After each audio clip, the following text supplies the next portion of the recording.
और यहाँ रुख इस वक्त की बड़ी खबर का, जहां हुबली ईदगाह मामले में गणेश उत्सव मनाने की इजाजत दे दी गई है। कर्नाटक हाई कोर्ट ने बड़ा फैसला दिया है। इस ईदगाह में गणेश चतुर्थी पर रोक नहीं रहेगी। आपको बता दें, कर्नाटक हाई कोर्ट ने गणेश पूजा की अनुमति दी है और कुछ शर्तों के साथ हाई कोर्ट ने ये इजाजत दे दी है। तो बेंगलुरु में इजाजत नहीं दी गई, लेकिन हुबली ईदगाह में गणेश उत्सव मनाने की हाई कोर्ट ने इजाजत दी है। लेकिन यहां पर कुछ शर्तों के साथ कुछ कंडीशंस रखी गई हैं हाई कोर्ट की तरफ से, और कुछ शर्तों के साथ ही यहां पर ईदगाह में गणेश चतुर्थी मनाने की इजाजत दे दी गई है।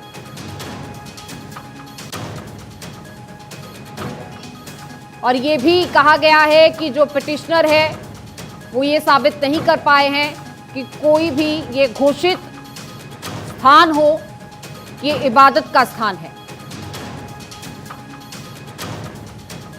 और इस पर हमारे साथ बातचीत करने के लिए प्रमोद राघवन जुड़ चुके हैं, सीधे उन्हीं का रुख करेंगे। तो प्रमोद, आपसे ही समझना चाहेंगे कि अब हुबली ईदगाह मामले में गणेश उत्सव मनाया जा सकेगा, इजाजत दे दी गई है, लेकिन यहां पर कुछ शर्तों की बात हो रही है। वो शर्तें क्या हैं, सबसे पहले यही आपसे समझना चाहेंगे। देखिए, अभी बिल्कुल कुछ चंद सेकंड हुए हैं जब जस्टिस किनगी ने जो फैसला दिया है, और शर्तों को जानने के लिए थोड़ा सा और वक्त लगेगा। और अभी जस्ट हियरिंग खत्म होने के बाद फैसला सुनाया गया है। और दो बातें बहुत महत्वपूर्ण है कि जो पिटिशनर है, जो अंजुमन जिन्होंने पिटिशन लगाई थी, उनको उनकी याचिका को खारिज कर दिया गया। उन्होंने कहा कि चामराजपेट वाला जो मामला था वो अलग है, और हुबली वाला जो मामला है वो बिल्कुल दोनों अलग अलग है।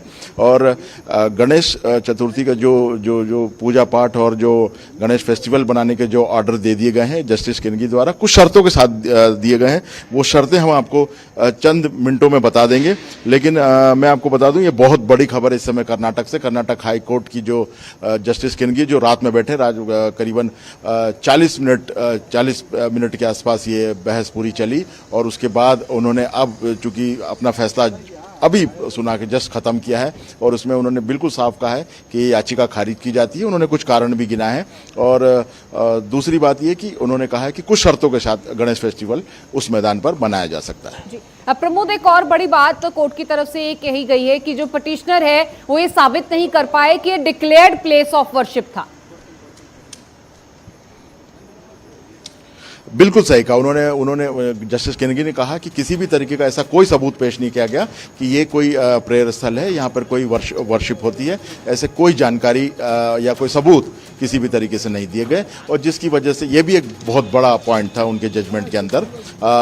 और बस इंतजार इस बात का है कि जो कंडीशन है वो भी मैं आपको थोड़ी देर में बता दूंगा।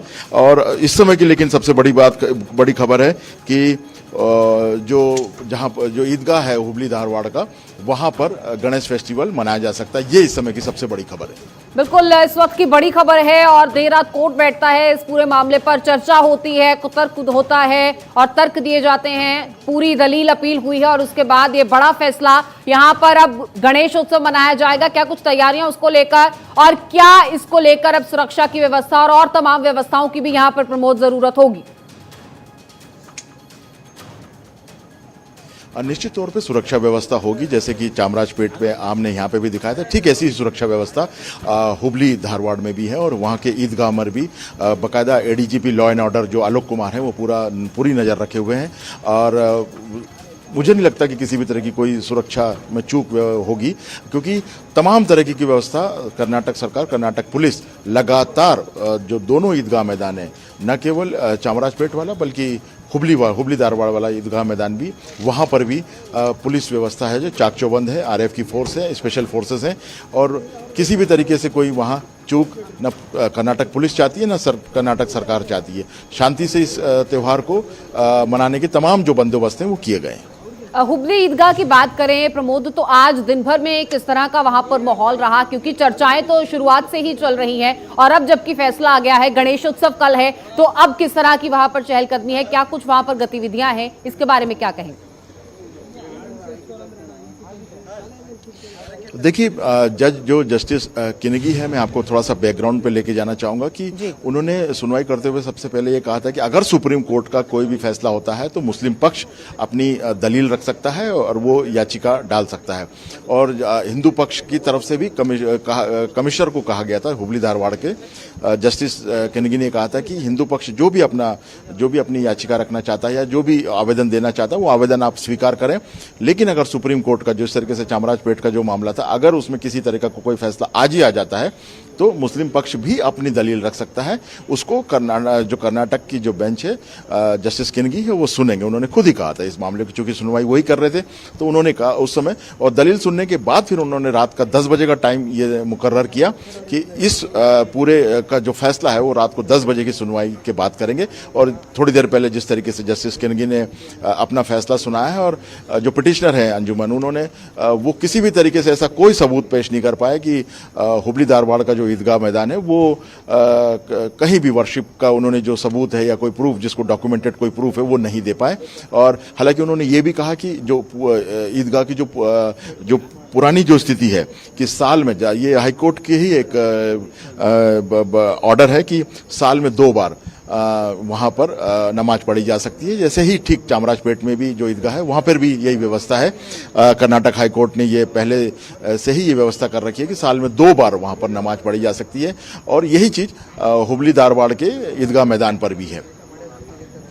बिल्कुल, आपत्ति किस किस की तरफ से जताई गई थी कि यहाँ पर जो है गणेश उत्सव ना मनाया जाए? क्योंकि आज हमने 2 तस्वीरें देखी हैं प्रमोद। एक तरफ सुप्रीम कोर्ट का फैसला जहां बेंगलुरु में मना कर दिया गया है और कहा गया है कि जो यथास्थिति है वो बनी रहे, कोई भी उत्सव यहाँ पर ना मनाया जाए, और दूसरी तरफ ये हुबली का मामला सामने आया है जहां पर इजाजत दे दी गई है। दोनों मुख्तलिफ जो है फैसले आए हैं।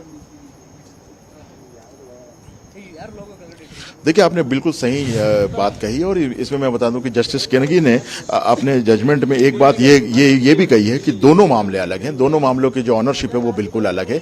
चामराजपेट वाला जो मामला ईदगाह का वो बिल्कुल अलग है, उसको इससे ना मिलाया जाए। उसमें सुप्रीम कोर्ट के जो ऑब्जर्वेशंस थे वो अलग हैं। सुप्रीम कोर्ट ने जो स्थिति यथास्थिति बनाने के लिए जो भी आदेश दिए हैं वो उसके जो बेस है वो अलग है। और जो हुबली धारवाड़ का जो मामला है वो बिल्कुल अलग मामला है। इसमें ऑनरशिप बिल्कुल क्लियर है, और वो मैदान जो वर्शिप के तौर पे नहीं देखा जा सकता।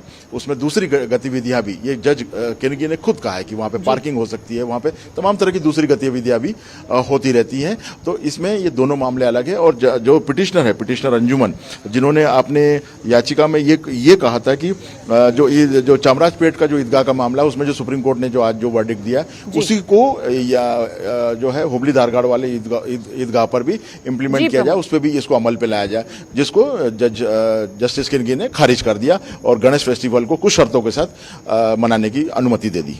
चलिए, अब उम्मीद करते हैं कि बड़ी शांति से, सद्भावना से और प्यार उल्लास से ये गणेश उत्सव का त्योहार यहाँ पर मनाया जाए। बहुत शुक्रिया आपका इस पूरी जानकारी के लिए।